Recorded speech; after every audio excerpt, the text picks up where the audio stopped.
Hello world! If you are in a relationship and they are not your best friend, then you haven't found real love yet. If you really want trust, safety, connection, and someone that wants to share every experience with you, then what you are really looking for is the kind of love that only happens when you have found your best friend in life. When you learn what love really is, you will find peace and fear will not stand in the way of your heart. You will find forgiveness and redemption from the guilt and shame you have carried, and you will find contentment. You will find the strength that you will never know was in you because you will no longer be fighting a war inside you. You will become free to love and be loved. Love is more than just passion. It's also purpose. Love gives meaning to our life. Love gives a reason to do good, be a better person, and give in a way that truly matters. Love is more than a rush of feelings or being adored.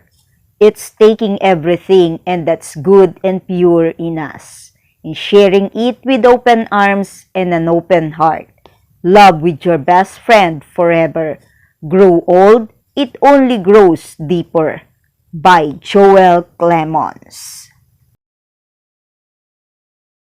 On this post, it said that Anna, a woman who impresses not only with her talent, but also with her extraordinary sense of style.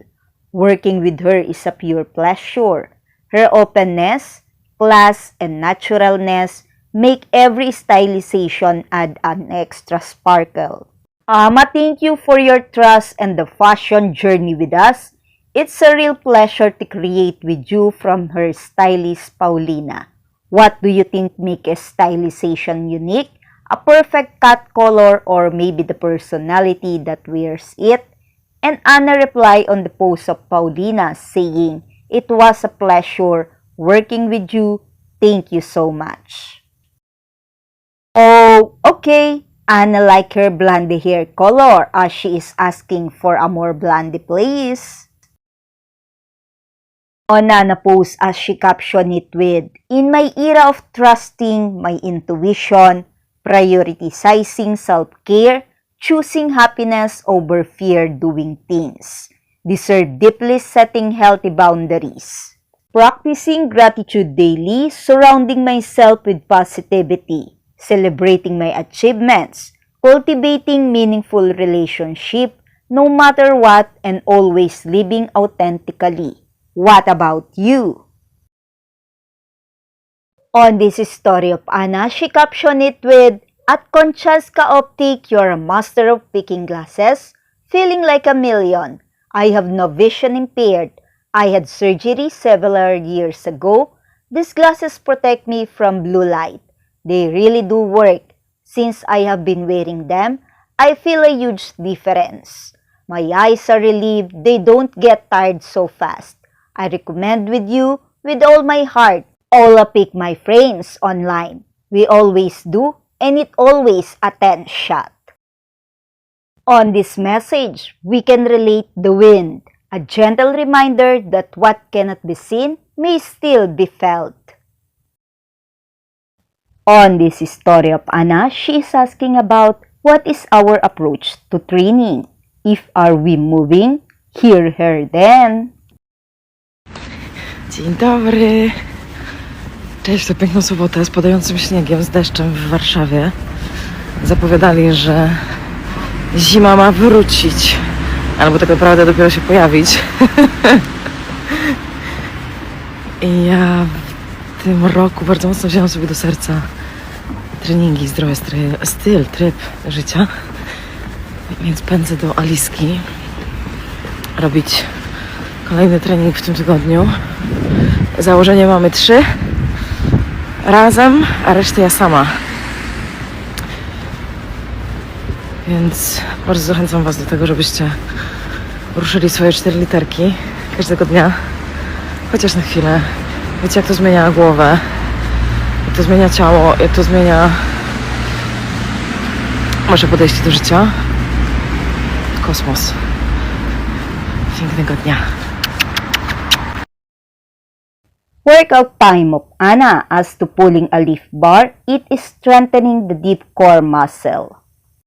I lecimy dzisiaj z pleckami. Odchyl się delikatnie i zostań w odchyleniu. Prostujesz, wypuszczasz najszerszy i przyciągasz wydech. Wdech i z wydechem przyciągnie. Tak jest. I wydech.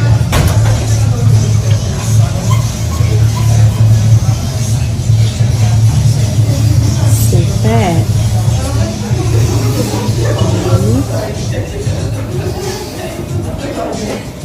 Sześć. 7. 8. Brzuch napięty. Super. In this back push-up, tricep strengthening the reinforcement of upper shoulder rib. Ok, a teraz tricepsiki, czyli pompki tyłem. A będzie trochę jeszcze dłonie możesz dać i łokcie za siebie. Jak zginasz i jeszcze trochę podejdź do ławki, żebyś... Nie, podejdź, o właśnie. Żebyś pośladki miała blisko ławki. I lecimy. Wąsko łokcie, bo ci uciekają. O, i wydech. I za nisko nie schodź, żebyś nie angażowała klatki. Aha.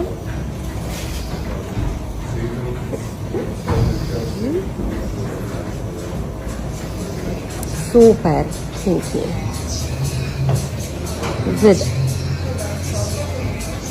Wydech. Wydech.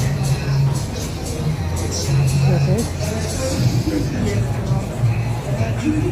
Co? Boli Jeszcze 200.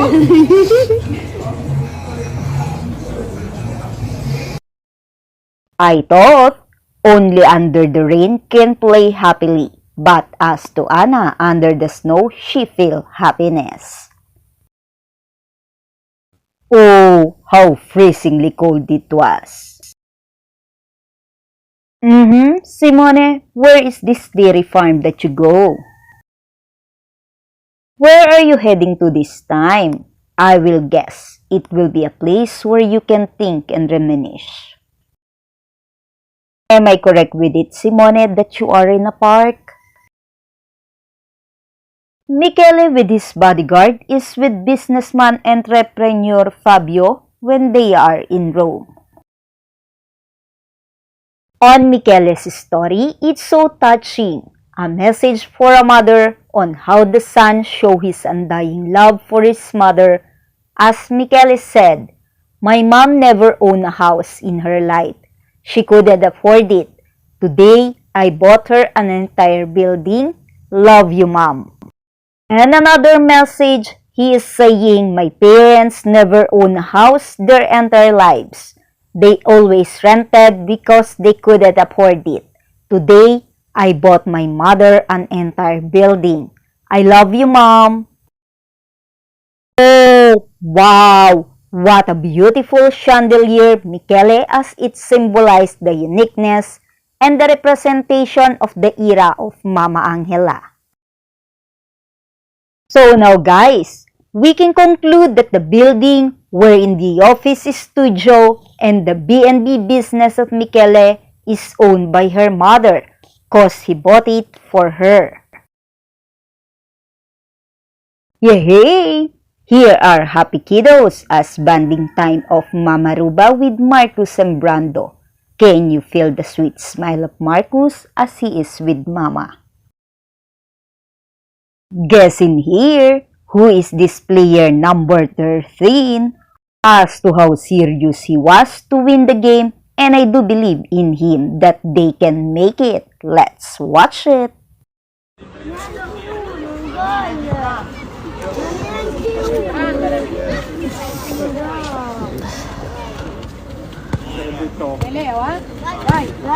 Dai Leo, dai Leo, dai Leo!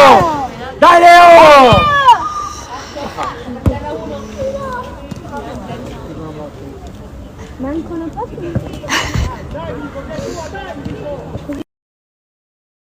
Do you remember the shooting up campaign ad of Michele and Maya for Dolce & Gabbana?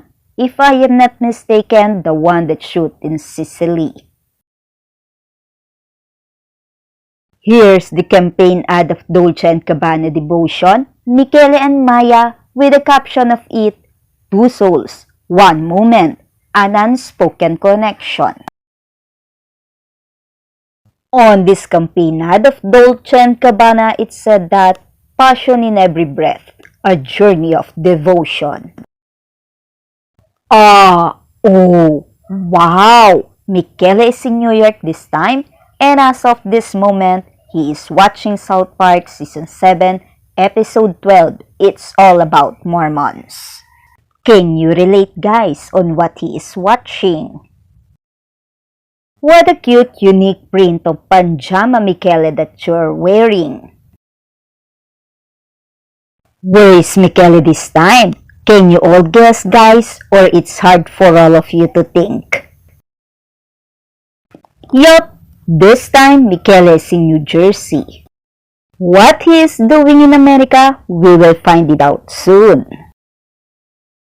Thank you for watching my video today. Comment your reaction below. Don't forget to click the like button, share this video to others, and please subscribe on my channel. Day 12 of the 365 days of 2025. A message to all. If you cheat on someone who is willing to do anything for you, you actually cheated yourself out of true loyalty. It would be fair to say, though the cheating is stealing, it's taking the love from someone's heart and replacing that love with pain. You give someone your trust, loyalty, faith, time, energy, love, and devotion, and they decide that not only are you not worth the same, but that you should be punished for it by being foolish enough to trust them. When the person that you love cheats on you, it feels like being stabbed in the back and left to suffer and grieve the loss of who you used to be and your ability to be vulnerable with anyone else. Cheating, whether physically or emotionally, is done for instant gratification that leads to long-term sorrow and pain. When you realize that you are already alone with your guilt and shame, and you will never have real connection without emotional safety, intimacy, and trust. Everyone makes mistakes, but to intentionally hurt someone that loves and trusts you is not only betraying them, but it is a betrayal to yourself. By Joel Clemons.